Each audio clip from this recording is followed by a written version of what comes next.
So, coming back, I had a chat with a gym owner this week, and I had one of those, like, I had the week. The everyone leaves week. The mass exodus. Fuck. It's a hard one. I know I've got one coming. Yeah. You just know. Yeah. Like, At this time of year is the worst for it. yeah. So I spoke to a gym owner this week, and he had said they looked back over 5 years of data, and he was like, this is the worst month. 100%. Absolutely. Sales are down. Cancellations are always high. We had a couple of people in Q&A this week saying, like, I think I'm doing everything. Can you tell me what I'm doing wrong? And we were kind of like, nothing. Just do it again next week. Yeah. Kind of thing. So I thought we would do, like, where we've learnt a little bit more lately into paid ads and setting that up, but most trainers that are trying to transition online probably don't even have the systems to do it, let alone the confidence to throw it at it. Like we were saying during the week, I've taken our ads from like, we got up to like $70 a follow at one point. But I think it was, 50. We've brought it down to like 9, which in B2B space is really good. But that took 5-6 weeks of learning, which is 5-6 weeks of spend. Yeah. And most I can do that. most PTs that are, I've got a full book of clients, I want to go online. Losing for that period of time is really fucking scary because it feels like losing, even though you make one sale at the end of it, you still break even. So I thought, how do we talk about doing free marketing organic, stuff? Yep.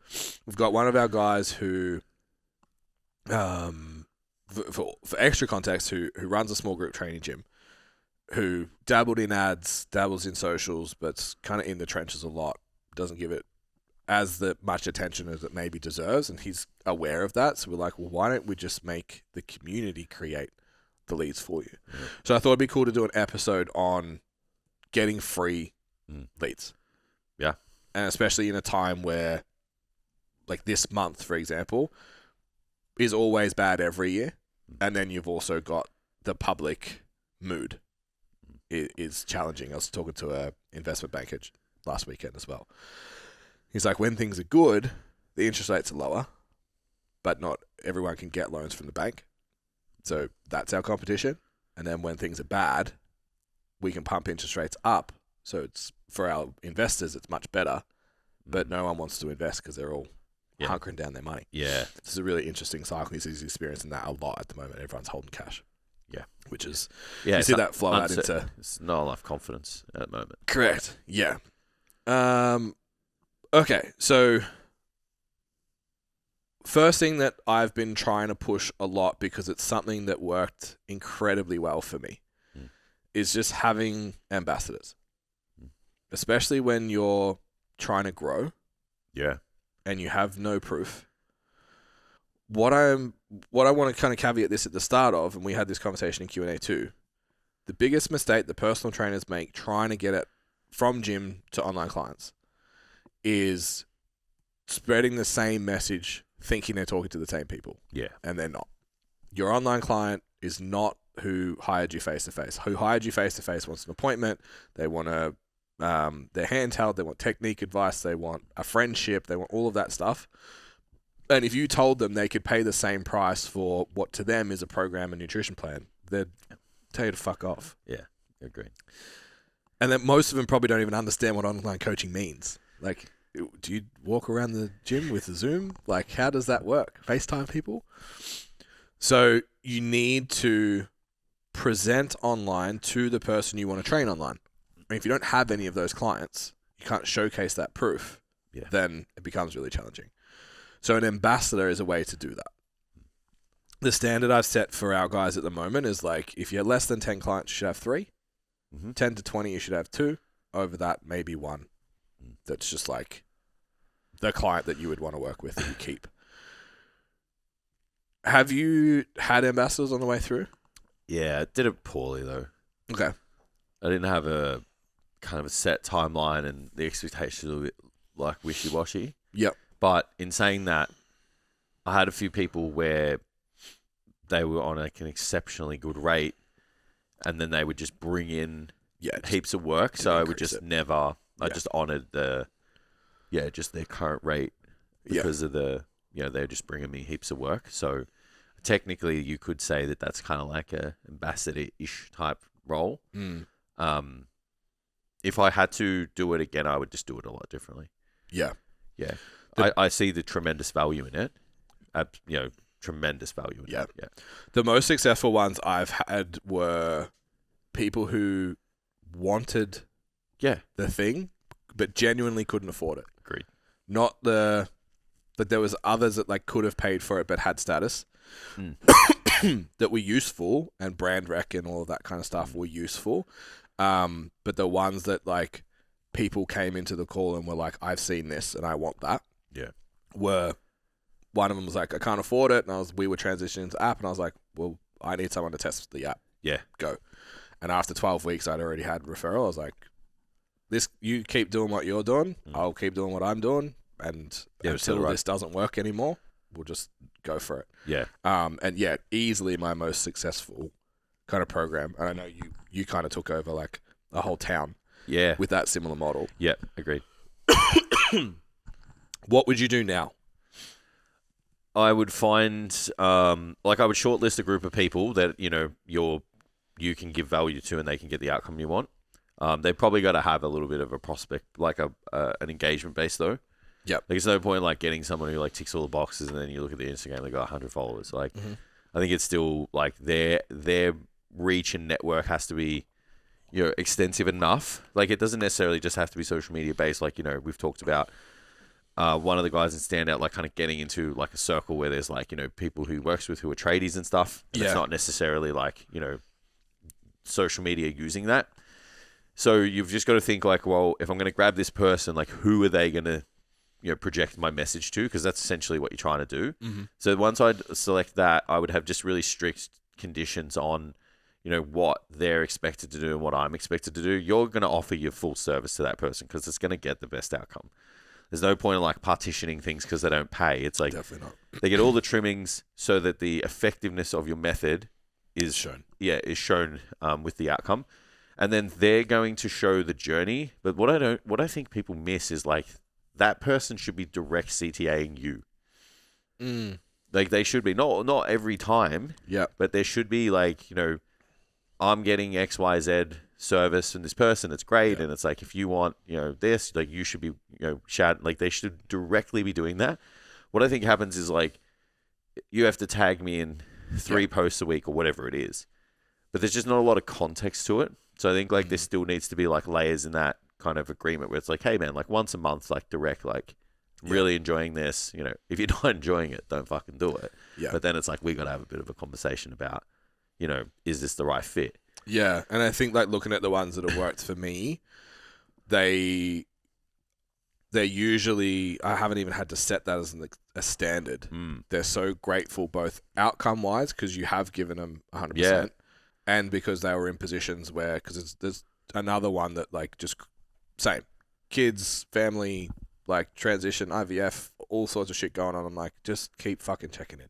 Like, I want to be part of, we've worked really fucking hard to get here and I want to be part of the next stage. Let's keep going. They're the ones that screenshot your CTAs and just post them. Yeah. And like, that's what you want. Yeah. And like definitely setting that as a standard, I think is a great idea. Yeah. Anything else that you would consider? Just have a review process. And if it doesn't work, if it's not working, get rid of them. Be willing to. Yeah, be willing to just sever ties, and you go, like, obviously do it respectfully and stuff, but it's like, there's no point of holding on to someone who's taking your time and your bandwidth and you're not getting any value from it. Yeah. So it's like, know what success looks like, know what you need to see out of that person. They need to understand what success looks like for them and what to see from you. And it's like, cool, if these things aren't being met, let's get together, try and fix them. If you can't fix them, move on. So I think there's probably 2 types that I would kind of consider within this. Is one where you don't have the results, where you can't actually showcase this is what I'm really good at. Yeah. That's where you go get 3.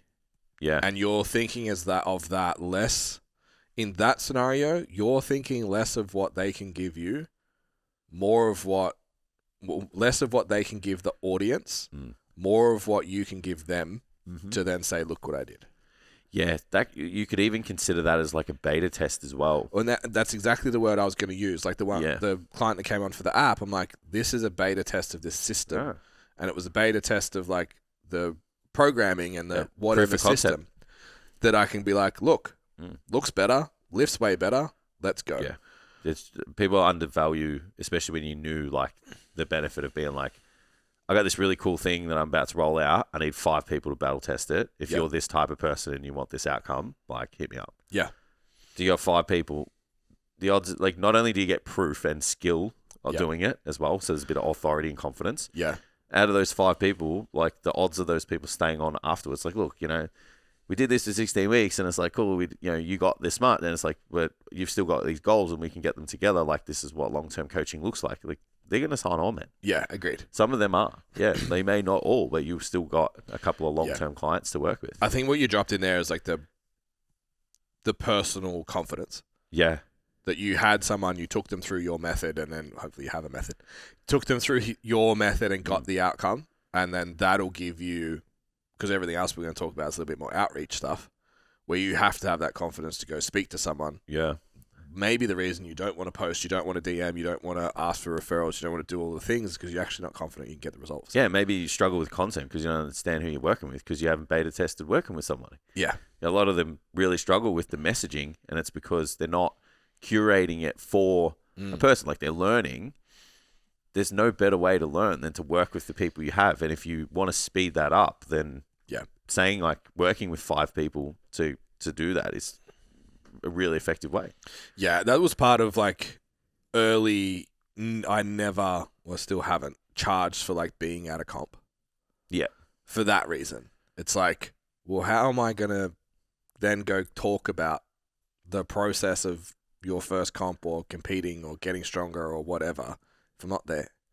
Doesn't make sense. Yeah. And like this whole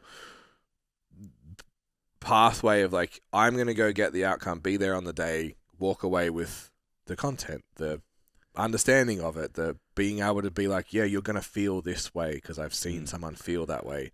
All of those types of things need to come from doing it. Yeah, and it was the weekend. Like, this is highly likely what will happen. This is what the day's going to look like. It's like that eases the apprehensions leading in, so that peak week is perfect. Yeah, exactly. You got to be there. So you're a better coach. You're a better content creator. You're more confident in yourself, and you get more exposure. Yeah. So it's a no-brainer to. The flow-on effect is just so much greater though as well. Like, you've got 5 or however many people like tagging you because it's the same agreement.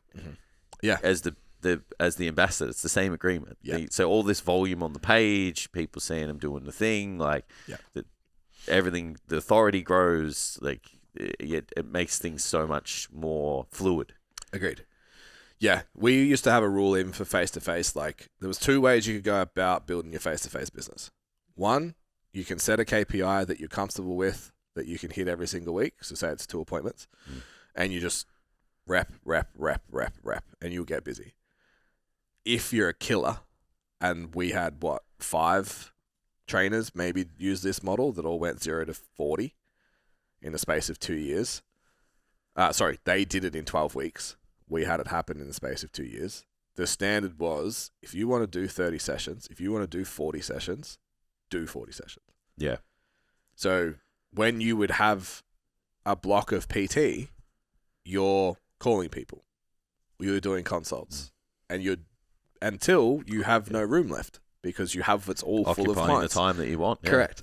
So the goal, if you have 30 sessions, is to do 30 sessions, whether they're paid or not. Take that same attitude to online. Sitting back and being like, I have no clients, so I'm not going to work because I have no clients. Bring them in for free because you're going to have to work those hours anyway.